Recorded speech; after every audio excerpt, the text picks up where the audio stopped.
Es tiempo de escuchar nuestro mensaje de vida. Heridas, es el agua en el desierto. Somos Vida Abundante Chile. El invierno. Estamos arrancando una nueva serie con la iglesia. Vamos a estar leyendo juntos y estudiando domingo a domingo el libro de los Hechos. Así que hemos titulado esta serie Hechos, el Evangelio en movimiento. Y como decía, al igual como estuvimos estudiando hace un tiempo atrás, ustedes recordarán el libro de Juan juntos, mientras estudiábamos los Yo Soy, vamos a estar estudiando este libro de los Hechos. Y bueno, ya hemos tenido algunas conversaciones, teorías con las bellas interpretaciones, cosas.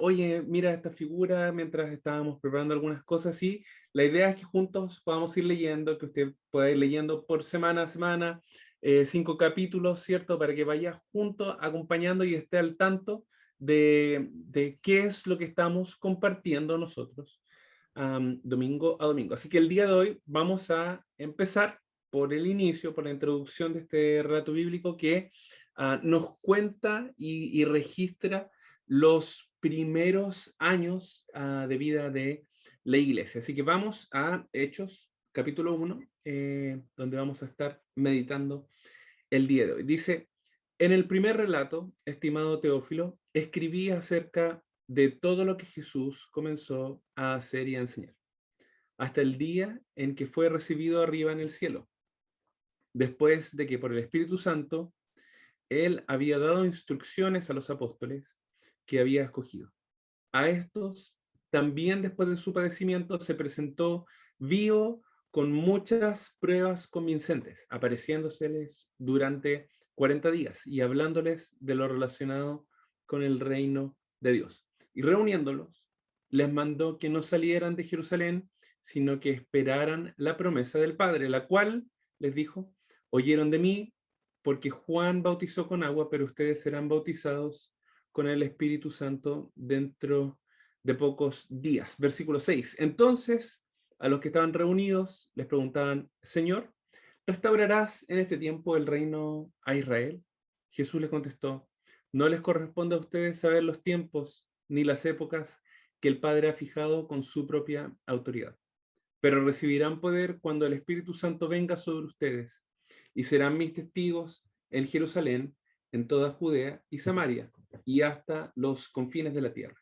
Después de haber dicho estas cosas, fue elevado mientras ellos miraban, y una nube lo recibió y lo ocultó de sus ojos. Mientras Jesús ascendía, estando ellos mirando fijamente al cielo, se les presentaron dos hombres en vestiduras blancas, que les dijeron: varones galileos, ¿por qué están mirando al cielo?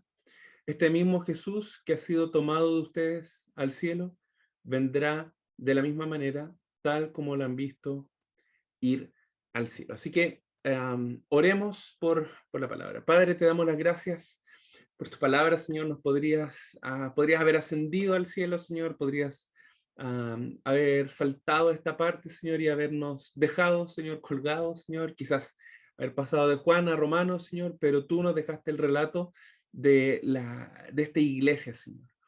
Tú nos dejaste tu palabra y tu Espíritu Santo para que no anduviéramos adivinando, y te damos las gracias por esta historia de la primera iglesia, para que nosotros también podamos aprender lo que tú le enseñaste a esta primera iglesia, a estas primeras iglesias durante esta historia, Señor. Queremos aprender a servirte, Señor, como ellos te sirvieron, aprender a honrarte, Señor, como ellos te honraron, Señor. Y te pido en particular, Padre, por nuestra comunidad, Señor, por Vida Abundante. Somos una iglesia pequeña, Señor, quizás en número acá en Chile, Señor, pero queremos servirte de la misma manera, con la misma santidad, Señor, con el mismo amor, con la misma pasión que te servían los primeros discípulos, Señor. Enséñanos, Señor, en la medida que estudiamos juntos como iglesia por estas semanas, este pasaje, en la medida que escudriñamos tu palabra, enséñanos, Señor,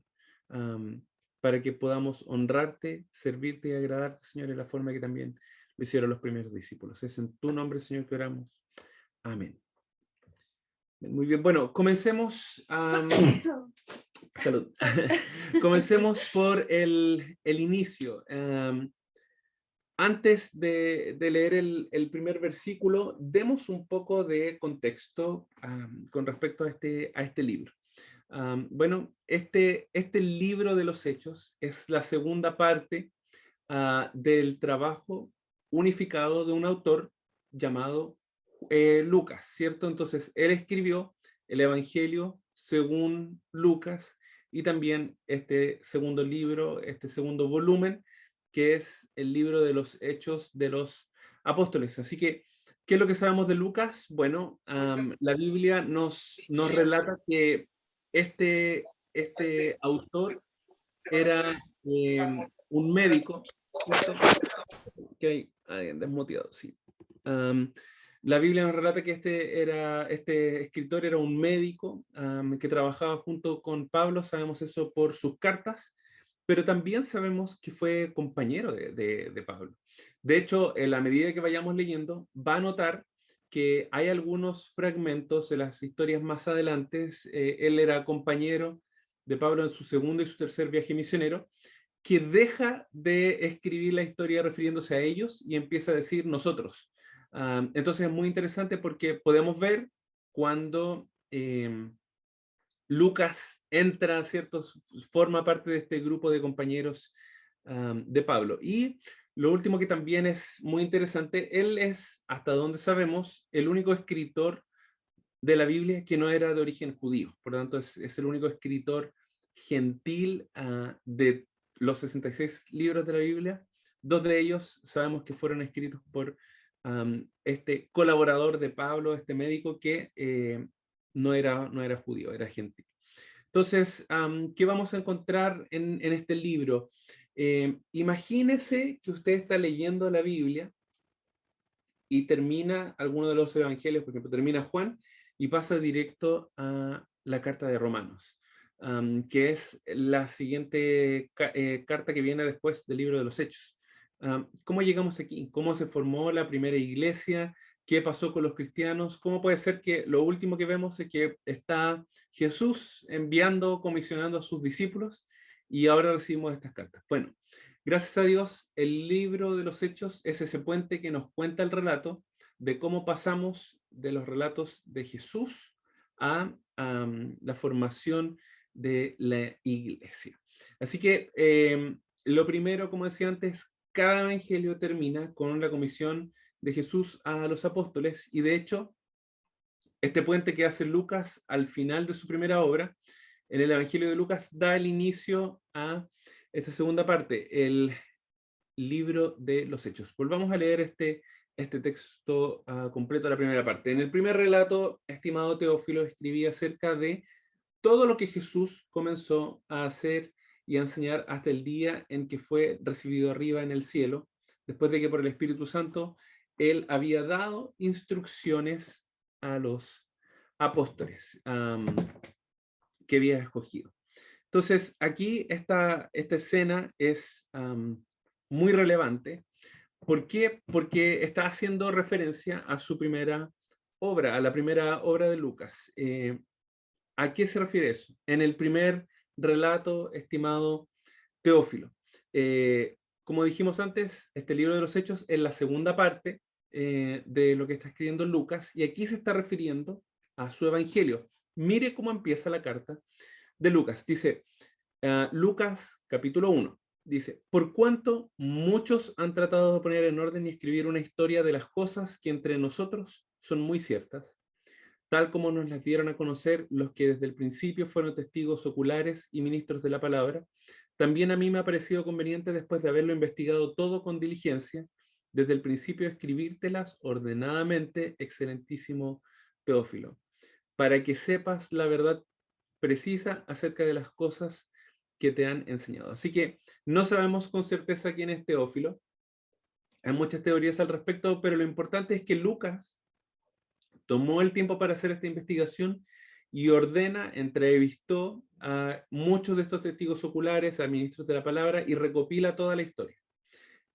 Así que el primer libro es el relato del Evangelio de Lucas explicando el propósito de su investigación y explicando la vida, la obra de Jesús, lo que nos lleva a el libro de los Hechos. Y aquí resalto esta parte. Dice, en el primer relato, estimado Teófilo, escribí acerca de todo lo que Jesús comenzó a hacer y a enseñar hasta que el día que fue recibido en el cielo. Así que, ya que el primer relato fue sobre lo que Jesús comenzó a hacer y a enseñar, Lucas aquí está implicando que este segundo relato es sobre lo que Jesús continuó haciendo y enseñando. Ahora, ¿cómo es eso posible si Jesús ascendió al cielo? Y esta es precisamente la historia del libro de los Hechos. Mientras que el Evangelio es el relato de lo que Jesús hizo y enseñó en su cuerpo físico, el libro de los Hechos es el relato de lo que Jesús hizo y enseñó por medio de su cuerpo espiritual, que es la iglesia, de lo cual la Biblia dice que Cristo es la cabeza.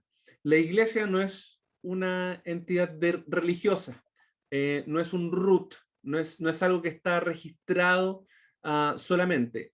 La iglesia es el cuerpo de Cristo, nosotros somos sus manos, somos sus pies, somos su corazón aquí en la tierra, y por ende estamos aquí para continuar enseñando lo que Cristo enseñó y haciendo lo que Cristo hizo.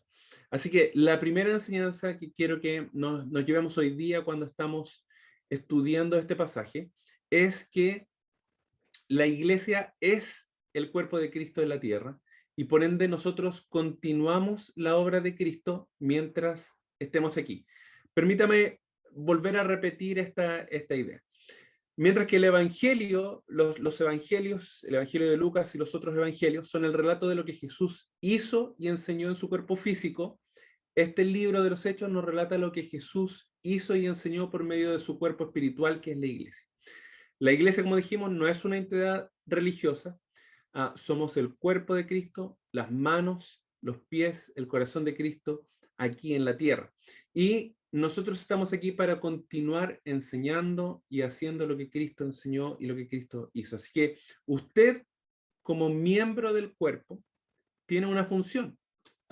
Nuestra función no es solamente sentarnos y conectarnos y poner, ¿cierto?, la cámara o saludar o, no sé, cantar o enseñar o lo que sea la función que usted cumpla. Es más allá de eso, nosotros somos el cuerpo de Cristo aquí en la tierra. La iglesia es el cuerpo de Cristo y por ende continuamos la obra que Cristo, continuamos la obra de Cristo mientras estemos aquí.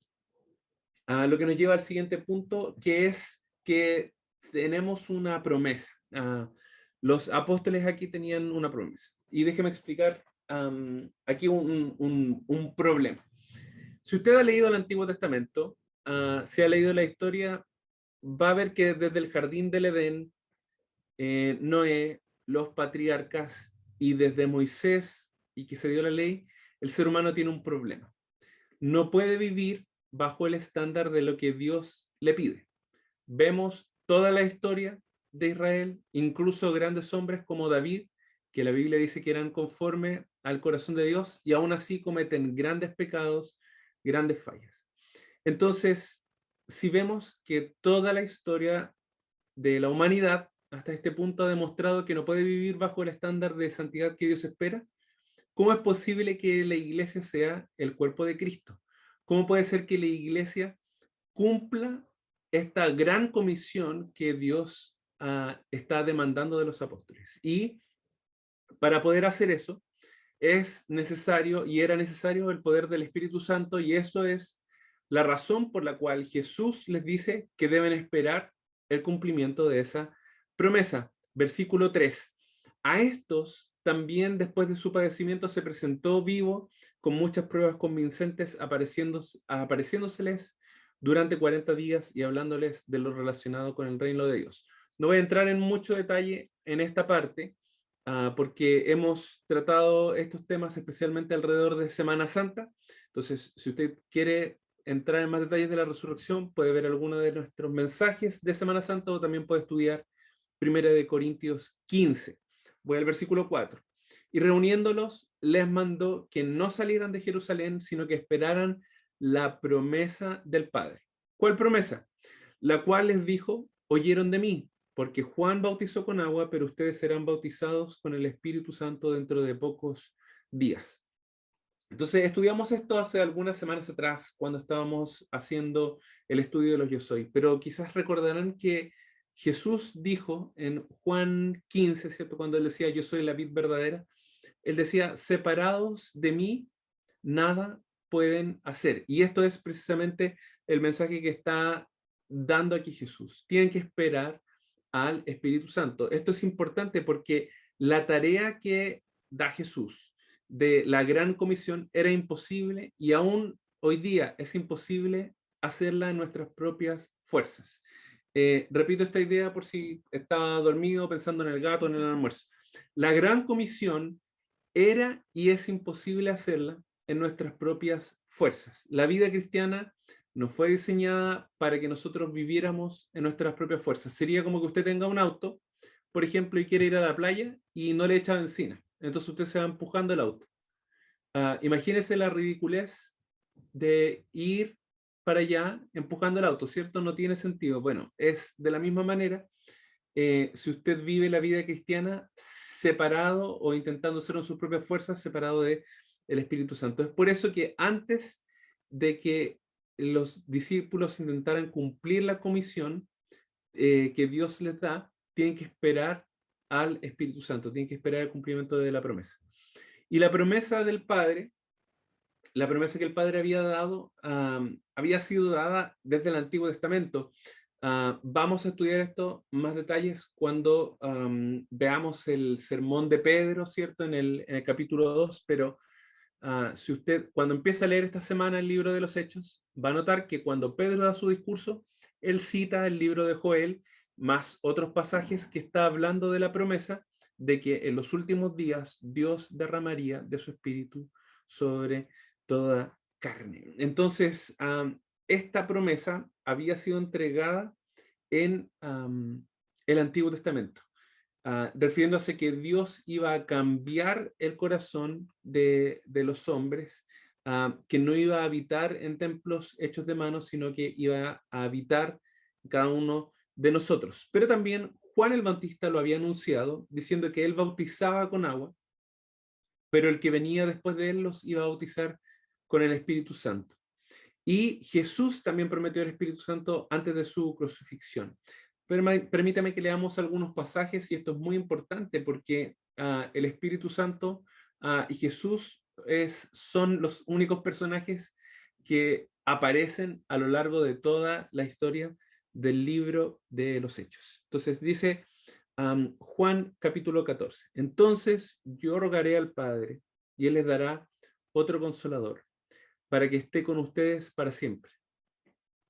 ¿Por un tiempo? No, para siempre. Es decir, el Espíritu de verdad, a quien el mundo no puede recibir, porque ni lo ve ni lo conoce, pero ustedes sí lo conocen porque porque mora con ustedes y estará con ustedes. No los dejaré huérfanos, vendré a ustedes.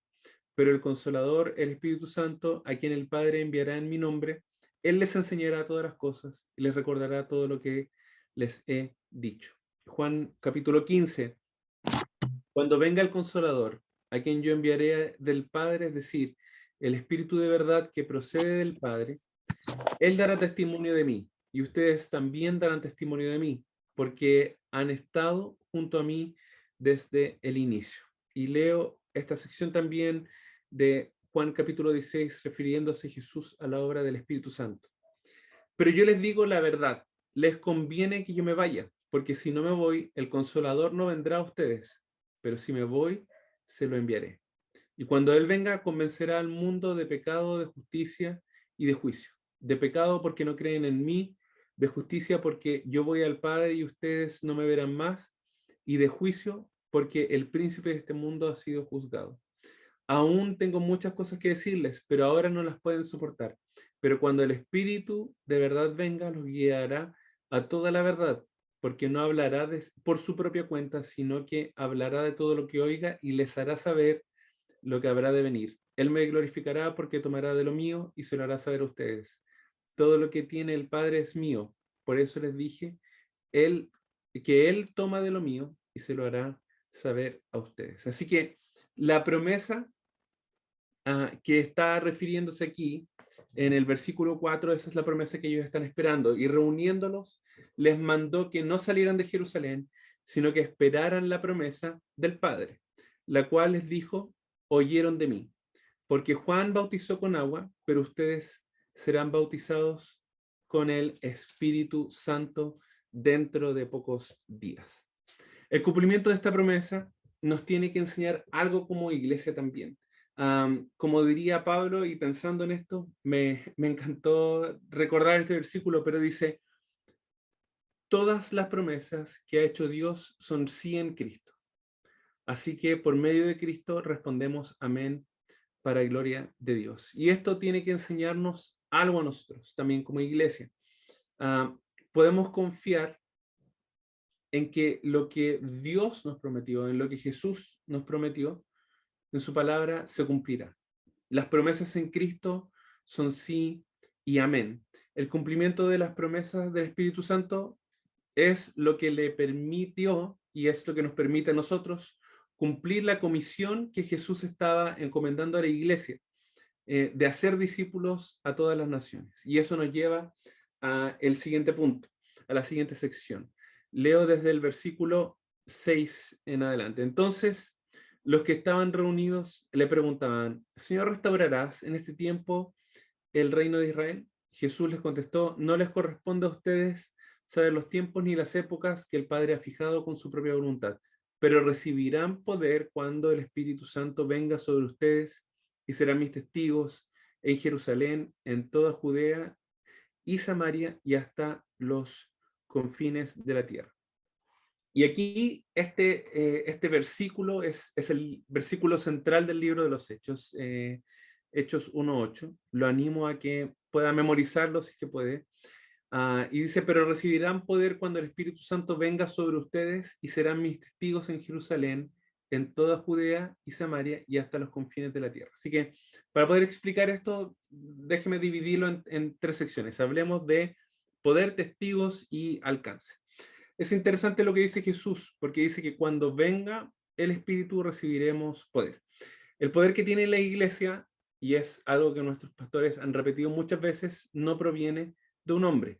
No fue Pedro, no fue Pablo o cualquier otro líder en la historia de la iglesia. No es usted ni soy yo quienes damos poder ni vida a la iglesia. Esta no es una idea nueva, está a lo largo de todo el Antiguo Testamento. Y fíjese cómo lo presenta la Biblia también en el libro de Zacarías, un profeta post-exilio, cuando están reconstruyendo el templo en una época en que hay mucha oposición frente a los líderes judíos para que no puedan juntarse y adorar a Dios.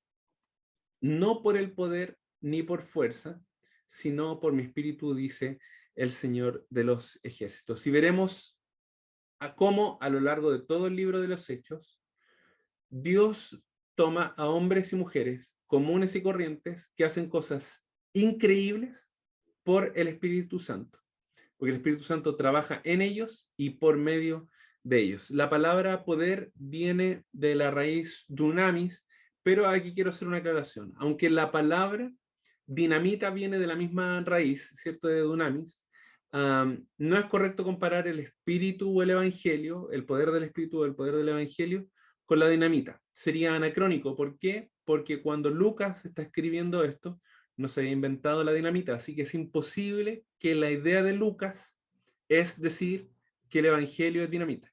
¿Por qué? Porque no existía en ese momento. Sería como que Lucas hubiera escrito: es como un automóvil. No, pues él no conocía los automóviles. Entonces, esta idea, aunque tienen la misma raíz, no es comparable. También la idea de la dinamita es para destruir, mientras que el poder del cual se refiere Lucas acá y que es usado es para salvar, nunca para destruir. Pero recibirán poder cuando el Espíritu Santo venga sobre ustedes y serán mis testigos. Esto también es muy relevante. ¿Por qué? Porque este poder no es como que usted es un superhéroe, no es Superman, no es Yo prefiero Marvel, entonces no sé, no es Iron Man, no es Capitán América, ¿cierto? Que tiene un superpoder, sino que este poder, como leímos en Juan, hablaba del rol del Espíritu Santo, pero también dentro de este contexto está diciendo de que el Espíritu Santo va a venir para que podamos ser testigos. Y esto es súper relevante, porque esta palabra, ser testigos o testificar, es mencionada a lo largo de este libro 29 veces. Es muy importante, y en el capítulo 4, Pedro y Juan dicen que ellos son testigos de todo lo que han visto y han oído. Entonces, no importa que el sumo sacerdote y todos los líderes judíos los hagan callar, ellos no se pueden callar, porque tienen que obedecer a Jesús. Nosotros no nos podemos callar, somos testigos de todo lo que hemos visto y oído. Y esto es algo muy importante porque nos tiene que enseñar, y no sé a cuántos de ustedes les ha pasado, a mí me ha pasado muchas veces, que evangelizando de repente, uno se frustra, pero ¿cómo la persona no se convierte? Bueno, algo que tenemos que entender es que no es nuestro rol convertir a nadie, no es nuestro rol que la gente se arrepienta. Entonces, ¿cuál es nuestro rol? Y esto es algo que es un siguiente punto que quiero que recordemos, que es algo que está enseñando acá este pasaje. Dios nos ha llamado a evangelizar, a testificar en el poder del Espíritu Santo, dejándole los resultados a Dios. ¿Qué quiero decir con esto? Repito esta idea. Nosotros no somos los responsables de que la gente se convierta. Ah, esa responsabilidad es de Dios. Esa responsabilidad es el rol del Espíritu Santo. ¿Por qué? Porque, como leímos antes en el libro de Juan, es el Espíritu Santo el que va a convencer al mundo de pecado, de justicia y de juicio. Entonces, ¿cuál es nuestro rol? Nuestro rol es testificar. Nuestro rol es que usted diga, ¿sabes qué? No es que se ponga a discutir con los testigos de Jehová cada vez que le tocan la puerta. Ese no es su rol. Nuestro rol es testificar lo que el Señor ha hecho en nuestra vida. Como iglesia debemos evangelizar en el poder del Espíritu Santo, dejándole los resultados a Dios. Y también el versículo 8 nos da un panorama de cómo va a ser el resto del libro de los Hechos. Y esto es muy interesante. ¿Por qué? Porque dice, pero recibirán poder cuando el Espíritu Santo venga sobre ustedes, serán mis testigos en Jerusalén. Y la primera parte del libro, desde que ocurre el hecho bueno, desde este inicio que estamos estudiando, hasta que muere Esteban, el primer mártir, todo el ministerio que está ocurriendo aquí es en Jerusalén. No hay predicación en otro lugar en ese momento, está solamente ocurriendo en Jerusalén. Pero después de que muere este primer mártir y empieza la persecución, la palabra, bueno, los discípulos se quedan en Jerusalén y los apóstoles, perdón, se quedan en Jerusalén y el resto de los discípulos se esparce. ¿Hacia dónde? Hacia el norte y hacia el sur. Y la palabra es predicada en toda Judea, hacia el sur de Jerusalén y hacia el norte en toda Samaria. Y así que vamos a encontrar eso, que ese es el escenario que ocurre. ¿Hasta cuándo? Hasta que la iglesia de Antioquía, por ahí por el capítulo 12, están juntos reunidos orando al Señor y el Señor dice, apártenme a Bernabé y a Saulo para el ministerio que los ha llamado. Así que en ese momento empieza la tercera sección del libro, que es cuando Dios llama, ¿cierto?, a Bernabé y a Saulo, que después lo vamos a conocer como Pablo, que va a estar predicando alrededor de todo el mundo conocido hasta lo último de la tierra. Por las siguientes 2 décadas, Pablo va a estar haciendo 3 viajes misioneros en los cuales va a estar predicando y plantando iglesias en todo el mundo conocido. Así que este versículo también nos da el panorama de cómo va a ser la estructura del resto del libro. La palabra del Señor es predicada en Jerusalén, la palabra del Señor es esparcida, se esparce por Judea y Samaria, y después se esparce hasta lo último de la tierra. Y bueno, vamos al último punto, la ascensión de Cristo. Todo lo que vamos a ver la próxima semana no hubiera pasado si Cristo siguiera aquí. ¿Y por qué? Por eso Jesús dijo, les conviene que me vaya, para que cuando yo me vaya, les envíe el Consolador, es decir, al Espíritu Santo. Leo el versículo 9 en adelante. Después de haber dicho estas cosas, fue elevado mientras ellos miraban, y una nube lo recibió y lo ocultó de sus ojos. Mientras Jesús ascendía, estando ellos mirando fijamente al cielo, se les presentaron dos hombres en vestiduras blancas, que les dijeron: varones galileos, ¿por qué están mirando al cielo? Este mismo Jesús que ha sido tomado de ustedes al cielo vendrá de la misma manera, tal como lo han visto ir.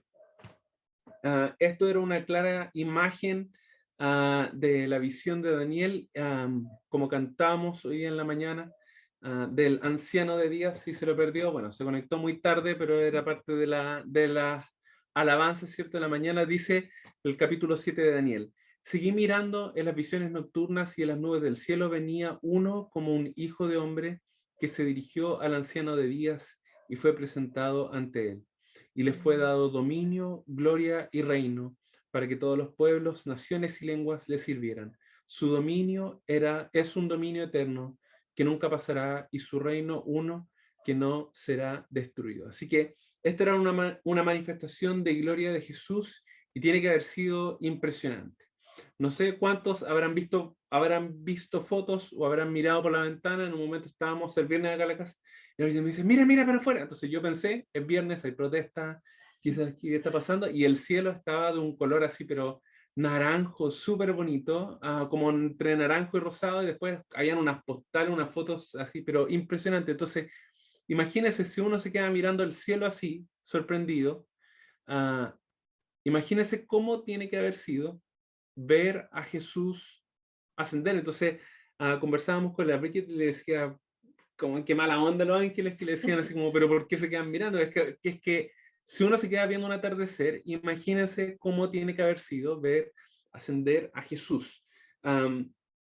Entonces, por eso no es de asombrarse que los ángeles van y los interrumpen con una promesa. Les dijeron: varones galileos, ¿por qué están mirando al cielo? Este mismo Jesús que ha sido tomado de ustedes al cielo vendrá de la misma manera, tal como lo han visto ir al cielo. Y ese es el último punto que quiero compartir con ustedes. Que si Jesús cumplió su promesa de su segunda venida, perdón, si Jesús cumplió su promesa de que iba a enviar el Espíritu Santo y pasó, también podemos confiar en que Jesús va a cumplir su promesa de que va a volver atrás. Quizás uno podría pensar: bueno, pero han pasado 2000 años y Jesús todavía no ha vuelto. Uno de los que se quedó parado mirando, que era Pedro, fíjese lo que escribió al final de sus días. Segunda de Pedro, capítulo 3. Dice: pero amados, no ignoren esto, que para el Señor un día es como 1000 años, y 1000 años como un día. El Señor no se tarda en cumplir su promesa, según algunos entienden la tardanza, sino que es paciente para con ustedes, no queriendo que nadie perezca, sino que todos vengan al arrepentimiento. Podemos confiar que el Señor cumplirá esta promesa, así como cumplió la promesa de enviar al Espíritu Santo. Pero también entender que mientras el Señor no cumple esa promesa, tenemos una ventana de oportunidad. ¿Para qué? Para hacer lo que se nos quiera, para esperar el cuarto retiro. No, tenemos una ventana de oportunidad para predicar todavía a quienes no lo han conocido. Necesitamos tener una espera activa. Por eso, mientras esperamos confiadamente la venida de Cristo, necesitamos seguir testificando a otros. Quiero que piense un momento en alguien que no es cristiano, que usted quiere mucho. Puede ser un familiar, un amigo, no sé, un compañero de trabajo. Piensa en la gente que no conoce, que usted conoce, pero que ellos todavía no conocen al Señor. Si el Señor viniera hoy día, ¿qué pasa con ellos? A veces nosotros, por nuestro día a día, por todas las situaciones que estamos viviendo, pareciera ser que perdemos la perspectiva de que esta etapa que estamos viviendo de gracia va a haber un día que se va a terminar. que el Señor va a decir, vuelvo y no hay más. Los que entraron, entraron. Y muchas veces nosotros perdemos eso de perspectiva y necesitamos volver a tener la urgencia que tenían los primeros discípulos de predicar el mensaje a todos los que estaban alrededor, porque el Señor va a volver y quiero que te vayas conmigo a su presencia. Necesitamos vivir en una espera activa. Lo repito una vez más, ya que el Señor cumplió su promesa de que iba a enviar el Espíritu Santo, también podemos confiar en que Él va a cumplir las otras promesas, que sus promesas en Cristo son sí y amén, como estudiamos. Sus promesas se cumplen. Y una de sus promesas es que Él va a venir por su iglesia. Y nosotros, mientras esperamos confiadamente la venida de Cristo, debemos seguir testificando a otros. Así que yo sé que es tarde, yo tengo que ir a un cumpleaños, pero quiero que antes de que cerremos, leamos una vez más este pasaje completo, porque bueno, la palabra de Dios no vuelve vacía, y más allá de lo que yo pueda explicar, es importante lo que dice la Escritura. Dice, en el primer relato, estimado Teófilo, escribí acerca de todo lo que Jesús comenzó a hacer y a enseñar, hasta el día que fue recibido arriba en el cielo, y después de que por el Espíritu Santo Él había dado instrucciones a los apóstoles que había escogido. A estos también, después de su padecimiento, se presentó vivo con muchas pruebas convincentes y apareciéndoseles durante 40 días y hablándoles de lo relacionado con el reino de Dios. Y reuniéndolos, les mandó que no salieran de Jerusalén, sino que esperaran la promesa del Padre, la cual les dijo, oyeron de mí, porque Juan bautizó con agua, pero ustedes serán bautizados con el Espíritu Santo dentro de pocos días. Entonces, los que estaban reunidos le preguntaban, Señor, ¿restaurarás en este tiempo al reino de Israel? Jesús les contestó, no les corresponde a ustedes saber los tiempos ni las épocas que el Padre ha fijado con su propia autoridad, pero recibirán poder cuando el Espíritu Santo venga sobre ustedes y serán mis testigos en Jerusalén, en toda Judea y Samaria y hasta los confines de la tierra. Después de haber dicho estas cosas, fue elevado mientras ellos miraban, y una nube lo recibió y lo ocultó de sus ojos. Mientras Jesús ascendía, estando ellos mirando fijamente al cielo, se le presentaron dos hombres en vestiduras blancas, que les dijeron, varones galileos, ¿por qué están mirando al cielo? Este mismo Jesús que ha sido tomado de ustedes al cielo, vendrá de la misma manera, tal como lo han visto a ir. Así que recordemos los puntos de cómo aplicamos esto a nuestra vida de iglesia. Dijimos que la iglesia es el cuerpo de Cristo en la tierra, y por ende continuamos la obra de Cristo mientras estemos aquí. También que podemos confiar en lo que prometió Jesús se cumplirá. Que mientras seguimos aquí debemos evangelizar en el poder del Espíritu Santo, dejándole los resultados a Dios. Y por último, mientras esperamos confiadamente la venida de Cristo, seguimos testificando a otros. Así que permítame orar por usted. Señor, te damos las gracias por tu palabra.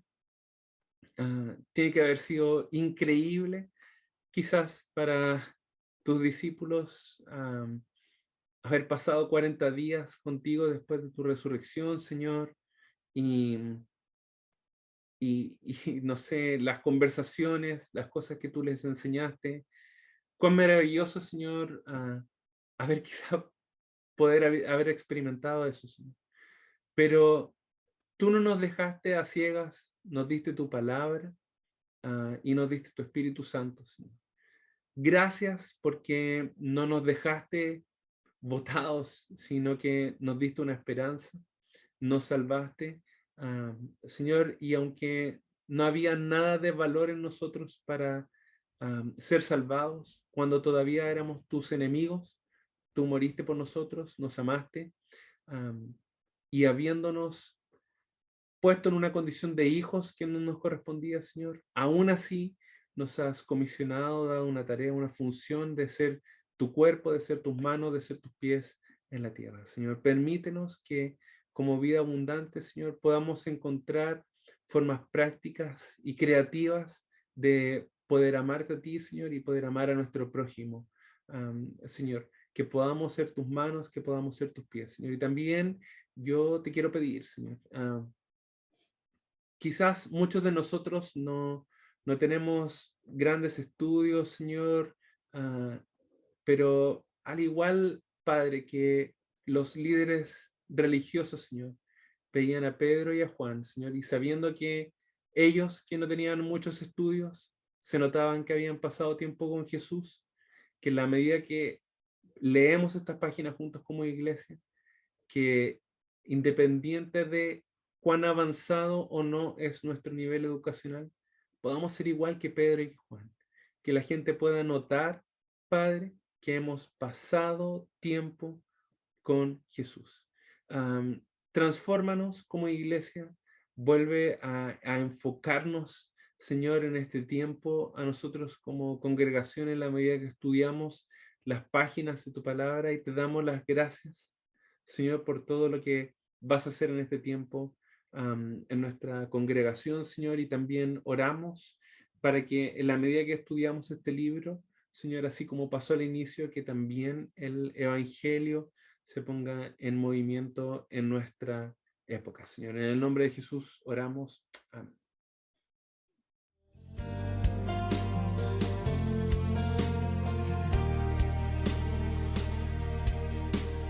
Tu palabra es como Es tiempo de escuchar nuestro mensaje de vida. heridas, es el agua en el desierto. Somos Vida Abundante Chile. El invierno